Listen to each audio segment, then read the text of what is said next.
dalam sukun, abtar, sukun di tengah-tengah kalimah, qalqalah surah, dilantunkan lemah sikit saja, tar. Kalau kita wakafkan tar, ra sukun tu dibaca tebal, kalau letak balik atas sebelumnya. Kalau kita sambung abtaru, ru itu dia pun dibaca tebal kerana ianya baris di hadapan.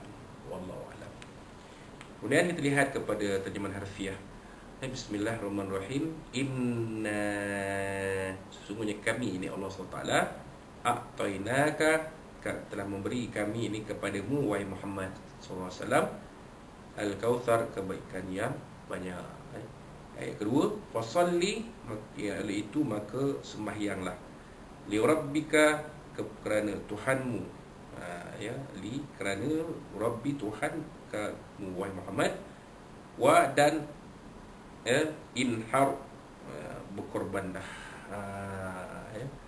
berkorbanlah, sembelihlah binatang ternakan korban, dan berilah makan orang fakir miskin yang layak menerima daging korban itu. Begitulah maksudnya. Ayat yang ketiga, inna, sesungguhnya, syani'aka, orang yang membencimu, huwa, dialah, al-abtar, yang terputus ini dari sumber kebaikan. Waliyazubillah. Itu dia terjemahan harfiah surah Al-Kautsar. Kita kembali kepada tafsir surah Al-Kautsar ini. Tadi mukadimahnya pada muka surat 433, kita pergi kepada 437. Tafsirnya di bawah tajuk pemberian yang dianugerahkan kepada Nabi Muhammad SAW. Allah Ta'ala berfirman, Bismillahirrahmanirrahim, inna a'tainakal kautsar. Pertama, sesungguhnya kami telah memberikan padamu sungai di syurga. Wasalli li rabbika wanhar. Kedua, maka dirikanlah solat kerana Tuhanmu dan berkorbanlah. Inna syani'aka huwal abtar. Yang ketiga, sesungguhnya orang-orang yang membenci kamu wahai Muhammad, dialah yang terputus. Sadaqallahul azim. Baik, tafsir dan ulasan firman Allah SWT mafhumnya. Bismillahirrahmanirrahim.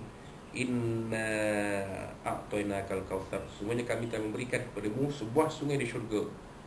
Surah Al-Kautsar ayat 1. Kami berikan banyak kebaikan kepadamu sehingga sampai ke puncaknya, antaranya sebuah sungai dalam syurga. Allah menjadikannya sebagai tanda penghormatan kepada Rasulullah SAW dan umatnya. Kurungnya ini merupakan jawapan kepada pihak musuh yang merendah-rendah dan memperkecil-kecilkan Nabi.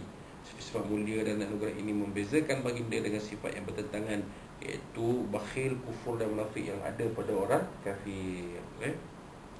Firman Allah SWT mafhumnya, fasalli rabbika wanhar, maka dirikanlah solat kerana Tuhanmu dan berkorbanlah. Ayat 2 surah Al-Kautsar. Oleh kerana kami telah kurniakan kepada kamu wahai Muhammad banyak kebaikan dunia dan akhirat, contohnya sungai Al-Kautsar, maka antara itu berterusanlah dalam mengerjakan sembahyang yang wajib dan sunat. Tunaikanlah sembahyang dengan penuh ikhlas kepada Allah. Sembelihlah binatang ternakan kamu dan apa-apa yang menjadi ibadah kepada kamu, seperti menyembelih seekor kambing atau unta dan sebagainya, semata-mata kerana Allah. Justru hanya Allah yang membalas, mengasuh dan memberikan nikmat-nikmatnya kepada kamu. Kerana ditegaskan oleh dalam firman Allah Subhanahu Wa Taala ayat 192 hingga 193 surah Al-An'am. Surah Al-An'am. Lihat ayat 163, 162 dan 163 surah Al-An'am.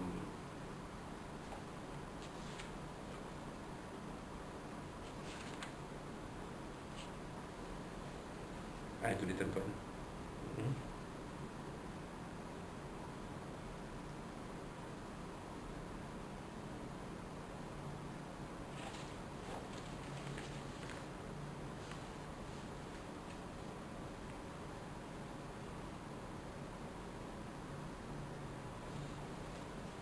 Surah Al-An'am, surah Al-An'am, Auzubillahi rajim. Qul inna salati wa nusuki wa mahyaya wa mamati lillahi rabbil alamin la syarika lahu wa bidzalika umirtu wa ana awwalul muslimin. Sadaqallahul azim. Apa mafhumnya di sini? Mafhumnya, sesungguhnya, katakanlah wahai Muhammad, sesungguhnya solatku, ibadatku, hidupku dan matiku hanyalah kerana Allah, hanya untuk Allah, Tuhan semesta alam. tiada sekutu baginya, dan demikian itulah yang diperintahkan kepadaku. Aku adalah orang yang pertama-tama menyerah diri kepada Allah SWT. Sikap seperti ini tidak sama dengan sikap segolongan manusyrikin yang menunaikan sembahyang dan berkorban bukan kerana Allah. Lantaran itu Allah memerintahkan Nabi SAW supaya bersembahyang dan beri korban hanya untuk Allah semata-mata. Sikap ikhlas baginda bertentangan dengan perbuatan orang munafik yang bersikap riya. Qatadah, Atha dan Ikrimah, ulama-ulama tafsir zaman tabi'in, berkata bahawa maksud sembahyang di sini ialah sembahyang hari raya dan menyembelih binatang kerana korban.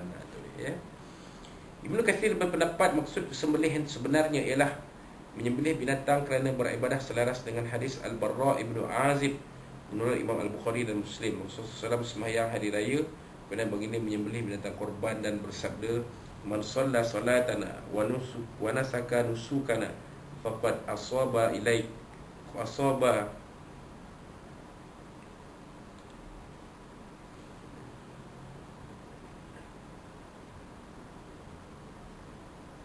faqad asaba nusuk wa man nasaka qabla as-salati fala nusuku lahu. Rasulullah SAW, siapa yang bersemayang seperti semayang kami dan menyembelih korban seperti sembelihan korban kami, sungguhnya mereka menyembelih ganjaran pahala korban, dan siapa yang menyembelih korban sebelum sembahyang maka tidak ada pahala korban untuknya.